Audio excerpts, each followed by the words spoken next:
आमची मंत्रिमंडळाची बैठक होती आणि आज काही गोष्टींवर निश्चितपणाने चर्चा झाल्या। पण साधारणपणे गेल्या काही दिवसांपासून मुख्यमंत्री माझी लाडकी बहीण जी योजना आहे त्या संदर्भामध्ये काही तक्रारी ज्या प्राप्त झाल्यात किंवा माध्यम असतील किंवा इतर जे लाभार्थी आहेत त्यांच्याकडनं सुद्धा काही प्रश्न आम्हाला साधारणपणे विचारले जात होते।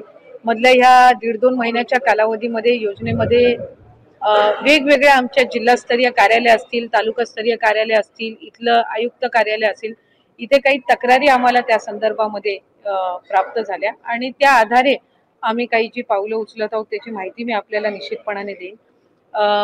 आधार मिसमॅच म्हणजे नाव आणि आधार नंबर जो आहे हा मिसमॅचच्या संदर्भामध्ये आमच्याकडे काही तक्रारी प्राप्त झाल्या। काही दुबार ऍप्लिकेशन म्हणजे 2 वेळा योजनेच्या लाभासाठी ऑनलाईन ऑफलाईन असेल या ऍप्लिकेशन्सच्या काही तक्रारी आल्या। काही रिलोकेशन ऑफ स्टेट म्हणजे डोमेसाईलची जी अट आपण GR मध्ये घातलेली आहे त्याच्यामध्ये काही ज्या महाराष्ट्रामध्ये लग्नाच्या पूर्वी वास्तव्य करत होत्या पण लग्नानंतर त्या राज्यामधनं स्थलांतरित झालेल्या आहेत अशा काही त्याच्यामध्ये काहींनी स्वतःहून ऍप्लिकेशन केलेलं आहे की माझं आता लग्न झालेलं आहे आणि मी आता महाराष्ट्रातून कर्नाटकमध्ये शिफ्ट झालेली आहे। काही तिथल्या स्थानिक प्रशासनाकडनं आम्हाला तक्रारी प्राप्त झालेल्या आहेत। काही चुकीचे हमीपत्र दाखल केल्याच्या सुद्धा तक्रारी या काही स्थानिक प्रशासनाकडून आलेल्या आहेत आणि काही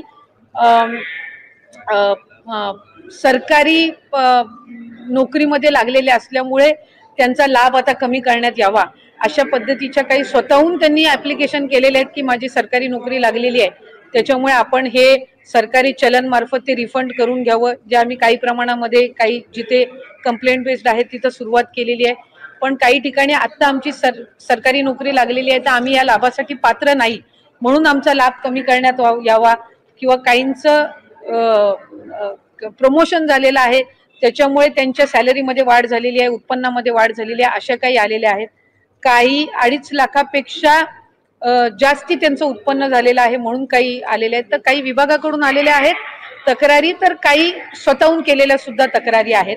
त्याच्यामध्ये साधारणपणे स्वतःहून केलेल्या तक्रारी आहेत किंवा विभागाकडनं आलेल्या आहेत याची आम्ही ज्या वेळेला साधारणपणे माहिती घेतली किंवा त्या संदर्भामध्ये ज्या वेळेला आम्ही विभाग म्हणून चर्चा केली आणि त्याच्यानंतर आम्ही मुख्यमंत्री दोन्ही उपमुख्यमंत्र्यांसोबत त्या संदर्भातली जी चर्चा आहे ती केल्यानंतर काही बाबी GR मध्ये जो शासन निर्णय आहे याच्यामध्ये कुठलाही बदल न करता त्याच जे निकष आहेत ते जे त्याच्यामध्ये आपण बाबी निश्चित केलेल्या आहेत त्यालाच अधीन राहून काही व्हेरिफिकेशनचा आम्ही एक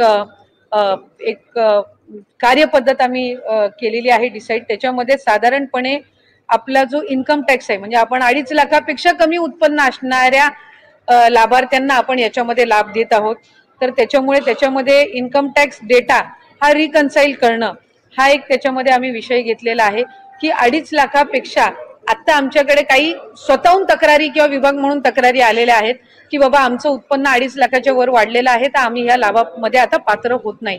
पण साधारणपणे ती एक संख्या निश्चित करणं हे आम्हाला आहे त्यामुळे त्यानुसार आम्ही इन्कम टॅक्स विभागाचा त्याच्यामध्ये हे घेऊन जो डेटा आहे तो रिकन्साईल करणार आहोत। दुसरं याच्यामध्ये आम्ही शासन निर्णयामध्ये नमूद केलेलं आहे की जर एखादी लाभार्थी एखाद्या दुसऱ्या कुठल्या शासकीय योजनेचा लाभ घेत असेल आणि तो जर 1500 पेक्षा कमी असेल तर त्याची जी मॅचिंग फिगर आहे म्हणजे किमान त्यांना 1500चा लाभ मिळाला पाहिजे या दृष्टिकोनातून।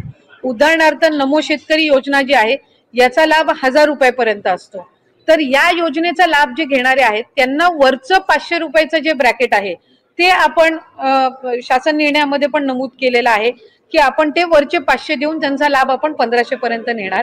त्यामुळे त्या दृष्टिकोनातून नमो शेतकरी स्कीमचे जे लाभार्थी आहेत ते आपण निश्चित करून आणखीन एकदा त्याची व्हेरिफिकेशन करून जे त्याच्यामध्ये लाभार्थी आहेत त्यांना हा जो वरचा लाभ आहे 500 पर्यंतचा हा आपण देण्याच्या दृष्टिकोनातून करत आहोत।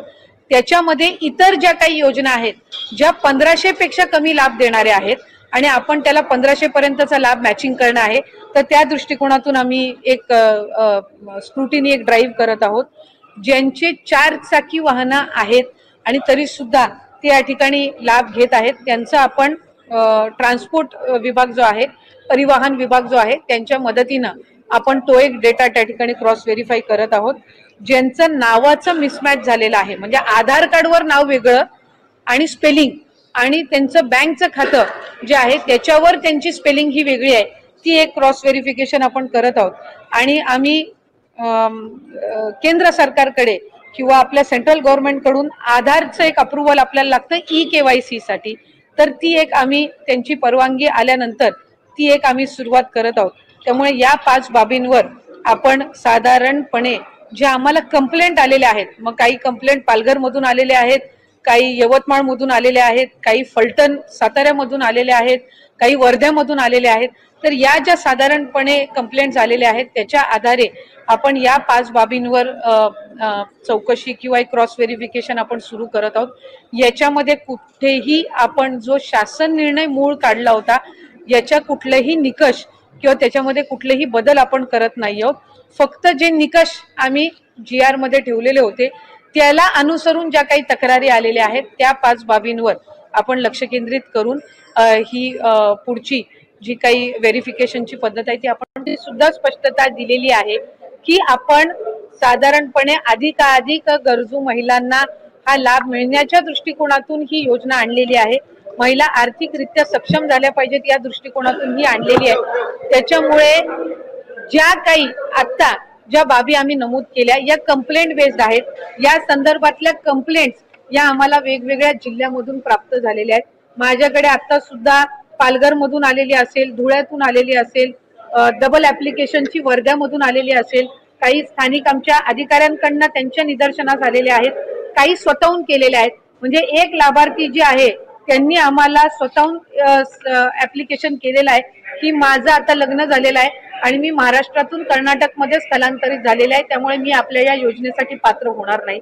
एक आम्हाला जी आलेली आहे त्यांनी स्वतः दिलेला आहे की आधार कार्ड हे करत असताना मी चुकीचा नंबर त्याच्यामध्ये टाकला. ही ऑक्टोबर महिन्यातली तक्रार आहे. 1-2 तक्रारी आमच्याकडे अशा आलेल्या आहेत की मला आता सरकारी नोकरी लागलेली आहे त्याच्यामुळे मी या योजनेसाठी पात्र आता होत नाही.